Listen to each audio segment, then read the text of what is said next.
वन्दे मातरम् सुजलां सुफलां CZMA classes में आपका एक बार फिर से स्वागत है। आज हम लोग जीव विज्ञान का भाग नंबर 16 करने जा रहे हैं। अभी तक हमने 15 भाग तक चर्चा की थी संघ प्लेटीहेलमिन्थीज की। अब इसके बाद आज हम लोग जान लेते हैं एस्क्लेमिन्थीज या निमेटोडा संघ को। इस संघ में सबसे पहले जानेंगे ये किस प्रकार के जीव होते हैं, यानी कि दिखने में किस प्रकार के होंगे। तो ये लंबे, बेलनाकार, चिकने और अखंडित होते हैं। अखंडित। इनकी सुरक्षा के लिए घेरा भी होता है। इस घेरे का नाम छल्ली होता है। छल्ली नामक एक सुरक्षा घेरा इनके ऊपर होता है। इस वर्ग में लगभग 12,000 जीव प्रजातियां आती हैं। 12,000 एस्क्लेमिन्थीज वर्ग में प्रजातियां आती हैं। प्लेटीहेलमिन्थीज की तरह ही इनकी संरचना त्रिस्तरीय होती है। इनकी संरचना प्लेटीहेलमिन्थीज की तरह त्रिस्तरीय होती है। इनमें एक खास बात होती है कि इनमें पूर्णतः पाचन होता है, यानी कि पाचन तंत्र पूरी तरीके से कंप्लीट होगा। इसका मतलब ये हुआ इनमें 2 छिद्र पाए जाते हैं, यानी कि एक भोजन ग्रहण करने के लिए एक से भोजन ग्रहण करेंगे, दूसरे से उसका उत्सर्जन। ये उपस्थित कहाँ रहते हैं? तो ये मुख्य रूप से स्वच्छ एवं खारे जल, स्वच्छ हो या खारा जल हो, तो दोनों जगह इनकी उपलब्धता एकदम सुनिश्चित है। इसके अलावा ये भूमि में भी पाए जाते हैं। भूमि हो, स्वच्छ जल हो या खारा जल हो, इनकी उपलब्धता हर जगह मिलती है। आगे देख लेते हैं कि ये किस प्रकार के जीव होते हैं, स्वतंत्र जीवी है या परजीवी हैं। तो ये स्वतंत्र तथा परजीवी दोनों प्रकार के होते हैं। ज़्यादा होती है तो स्वतंत्र जीवी मृदा में बहुत उदाहरण है पिनवर्म।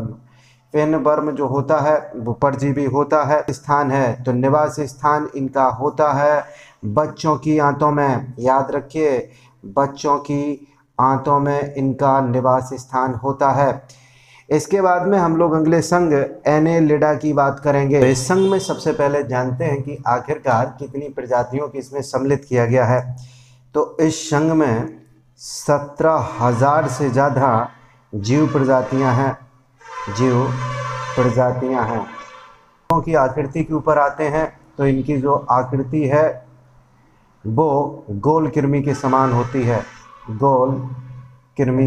इनका जो शरीर है वो आंतरिक और बाह्य दोनों स्तरों पर बटा होता है।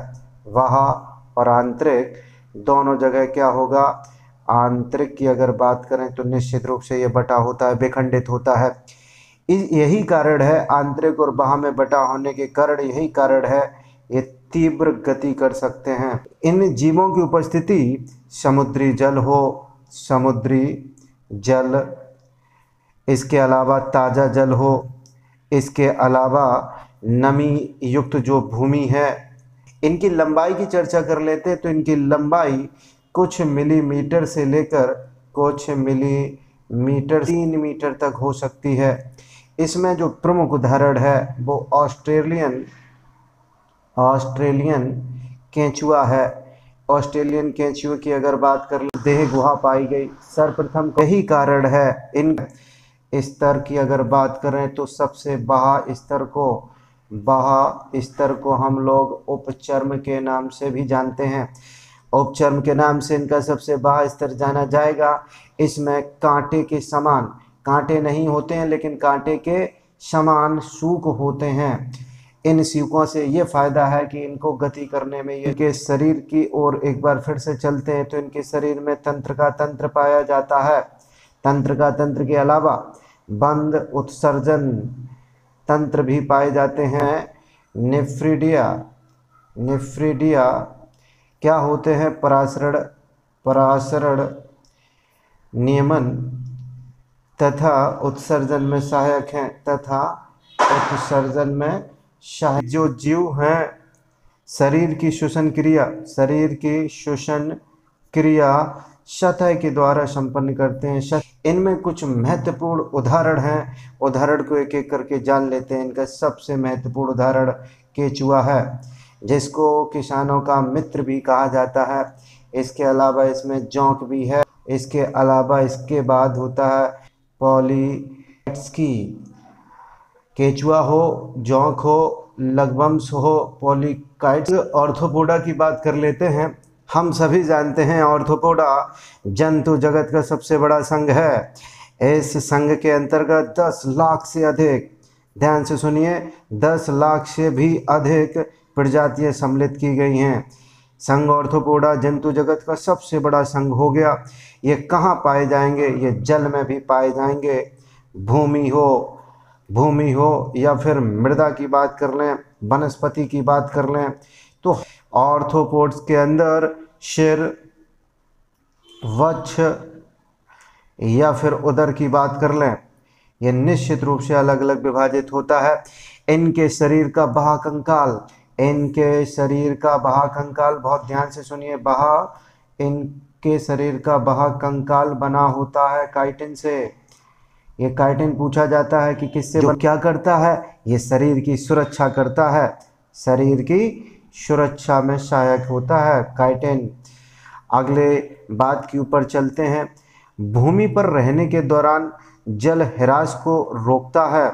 ये जो काइटिन होता है, भूमि पर रहने के दौरान, भूमि पर जब ये आते हैं तो जल का ह्रास इनसे ना हो, इसमें भी ये बारे में आगे जान लेते हैं कि इसका अर्थ क्या होता है। तो इसका अर्थ होता है संयुक्त उपांग। इसका अर्थ है संयुक्त उपांग। संयुक्त उपांग इसका अर्थ होता है। जो संयुक्त उपांग इनमें किसमें सहायक होंगे तो देख लेते हैं। ये चलने में सहायक होंगे, इनके तैरने में सहायता करेंगे, उड़ना हो तो उड़ भी सकते हैं इनके जरिए, शिकार पकड़ने में सहायक, शिकार पकड़ने में भी सहायता, करने में भी सहायता देंगे, और इनको अगर कुछ खोदना है तो खोदने में भी ये सहायक होंगे संयुक्त उपांग। इनका जो जनन है बिल्कुल लिंग द्वारा होता है, यानी कि ये एक लिंगी होते हैं।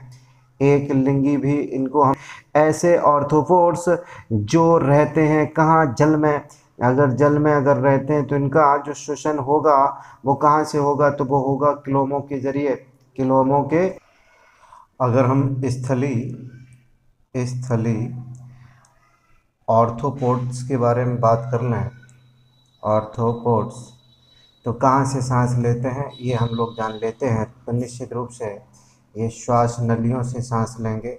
मुख्य जो जीव हैं एक एक करके देख लेते हैं। तो सबसे पहले यहाँ हमने कीट लिखा, इसके अलावा मकड़ी के अलावा तितली भी आती है इसी संघ में। इसके बाद केकड़ा, के बाद में हमने बिच्छू को लिख लिया। खजूरा होता है, ये इसी वर्ग में। 10 लाख से भी ज़्यादा हैं। कुछ प्रमुख को जान लेते हैं। चींटी भी आती है। इसके अलावा झींगा जो है वो भी इसी ग्रुप में। इसके बाद में कॉकरोच हो या फिर मच्छर हो, मच्छर भी ऑर्थोपोडा में आता है।